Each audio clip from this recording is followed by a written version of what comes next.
It's just a little over a month to the start of the Winter Olympics in Italy. And last hour, Canada named its full roster for the men's hockey team.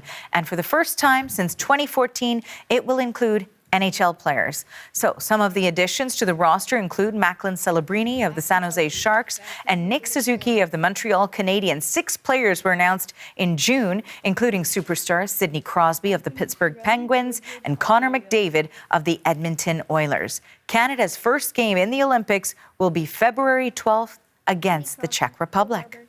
So to talk a little bit more about that roster, I'm joined now by CBC Olympic commentator Matt Cullen. Okay, so the biggest topic may be the goaltending because some people may not have expected these names. That was the biggest question coming into the day, Arthi, and that is the biggest answer in my mind is the goaltending. And in the end, Hockey Canada going back to the starter from the Four Nations face-offs. That's Jordan Binnington, even though he has had a ton of struggles this year, but he was great in that final game, particularly in overtime against the United States, setting the stage for Connor McDavid to produce an overtime winner. That was a really terrific moment in the hockey world last year. Here are some of the saves from that overtime period.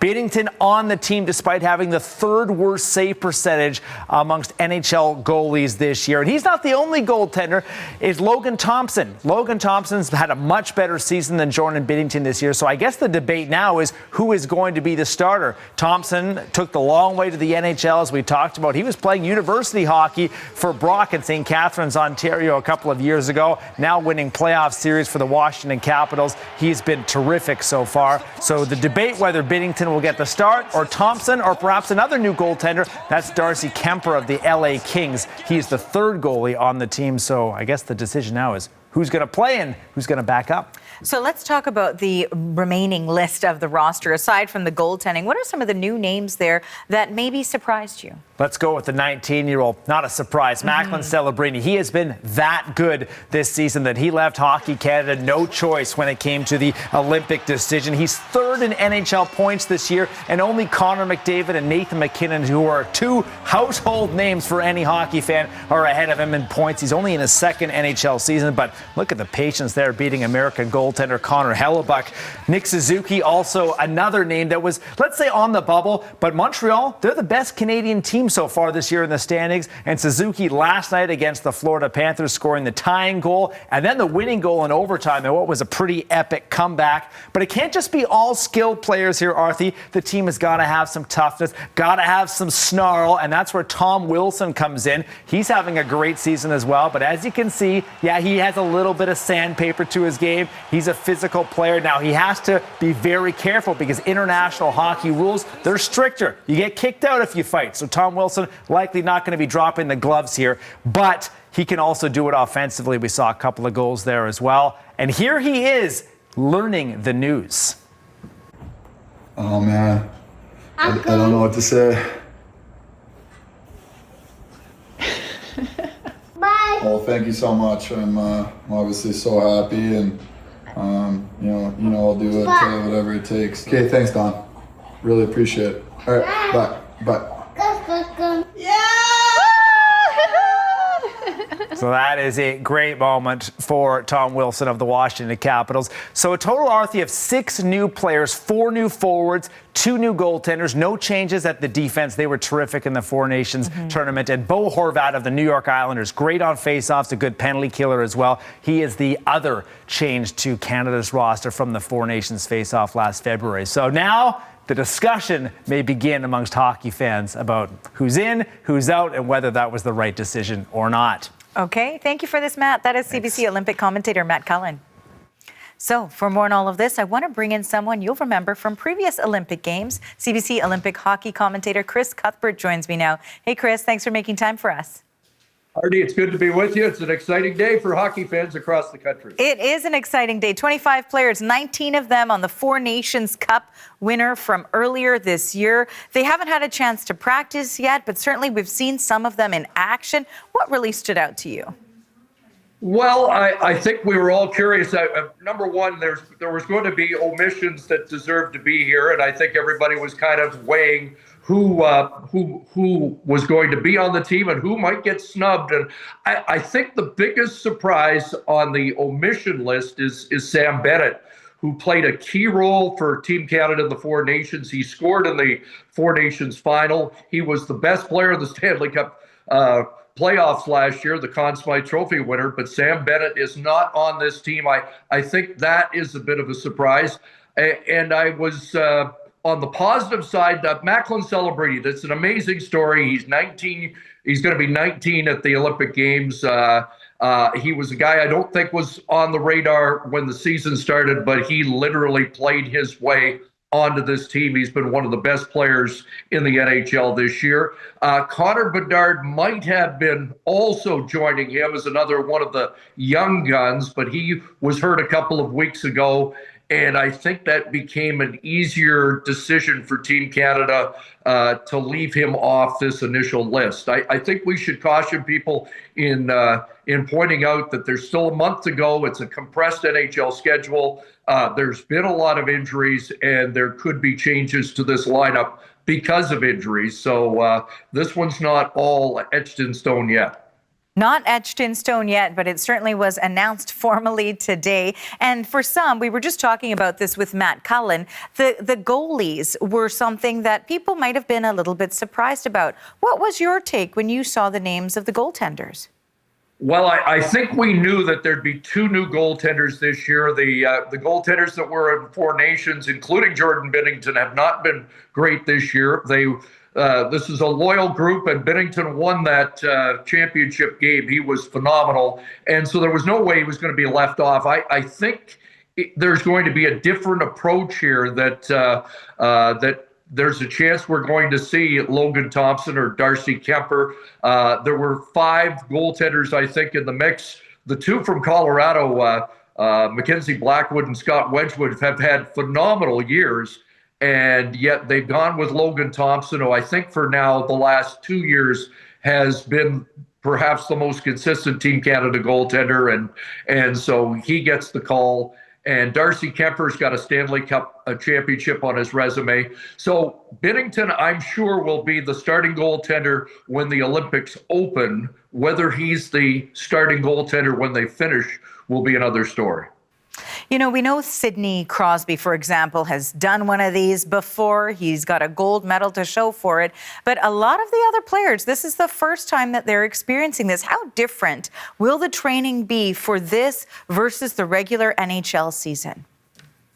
Well, I think what we saw was the dress rehearsal of Four Nations. And I think under the highest level of pressure, best on best we've seen since the 2014 Olympics.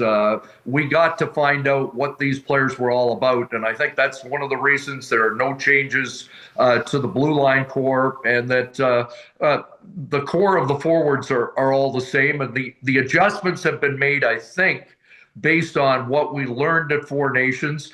It's tough to draw a lot of conclusions because Four Nations was NHL rules. I think there was a lot of physicality. You're not going to see 3 fights in 9 seconds at the Olympic Games, I don't think. But nevertheless, I think Team Canada decided that the U.S. raised the level of physicality at Four Nations, so Tom Wilson's going to be part of this. I think that was really where a lot of the decisions were made.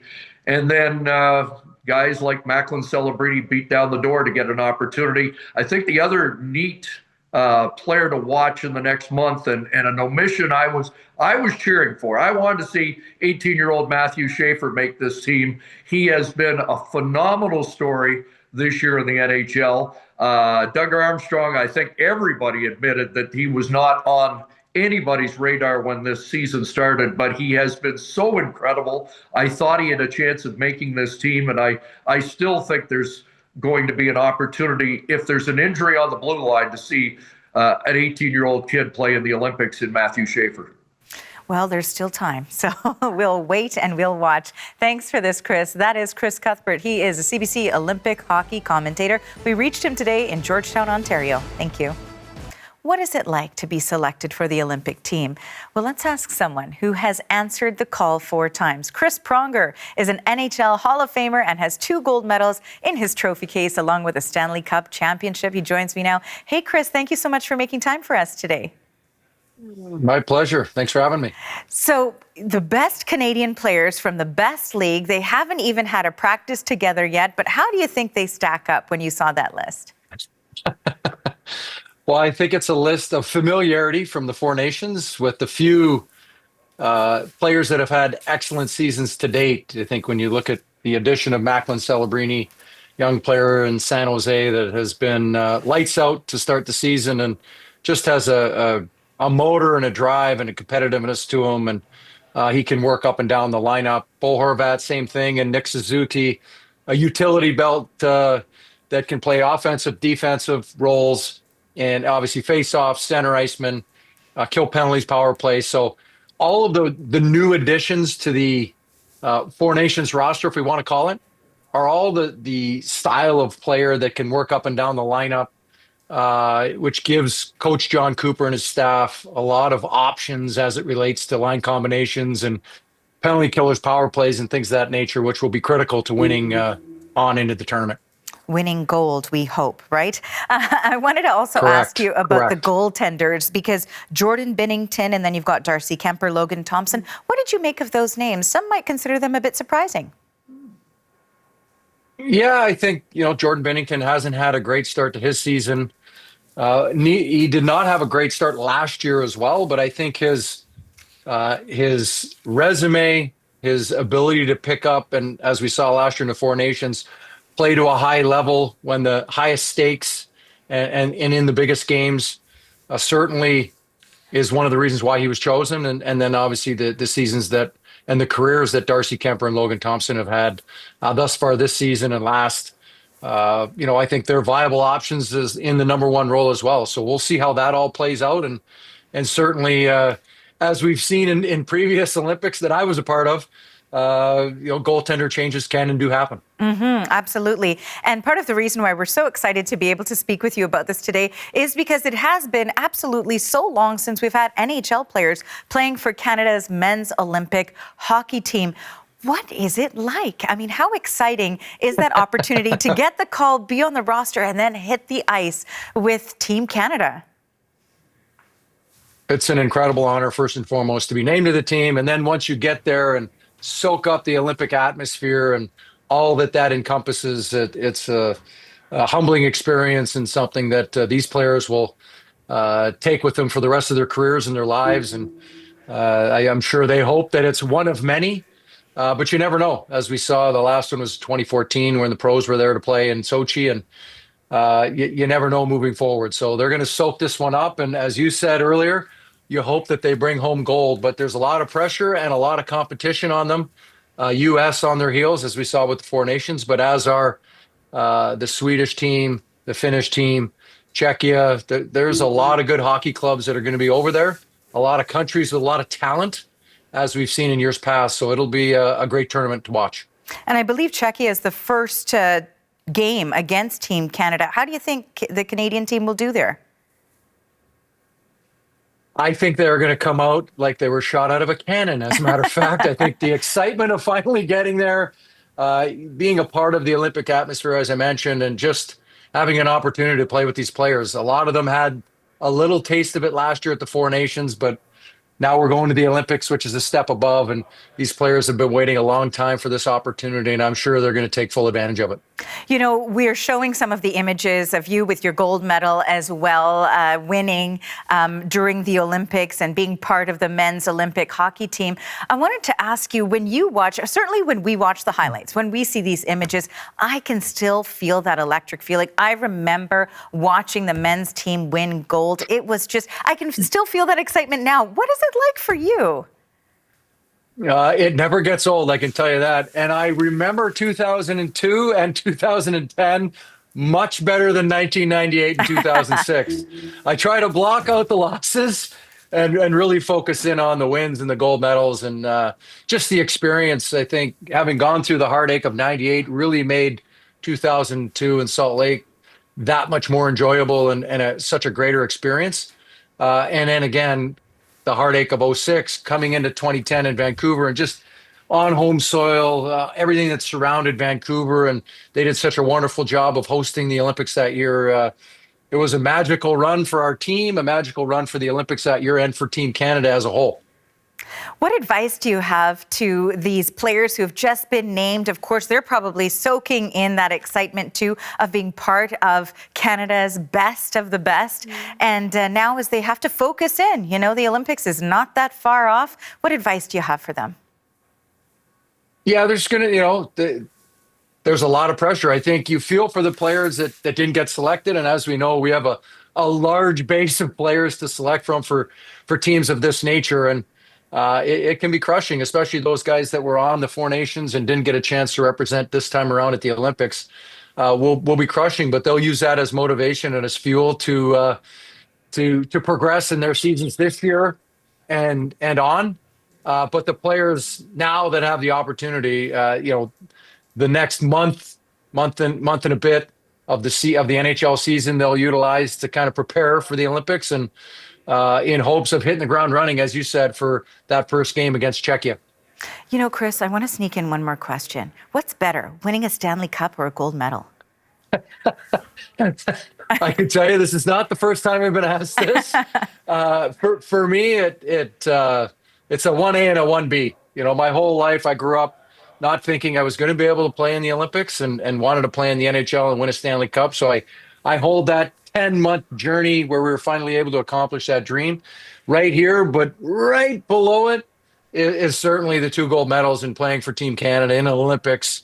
There is nothing greater than representing your country and having an opportunity to bring home gold, especially in the 2 North American Olympics that I was a part of in Salt Lake and Vancouver. Well, thank you so much for joining us and sharing all of that with us today. We appreciate your time. Thank you. Appreciate it. Thanks for having me. That is 2-time Olympic gold medal winner and Hockey Hall of Famer Chris Pronger. Thanks again.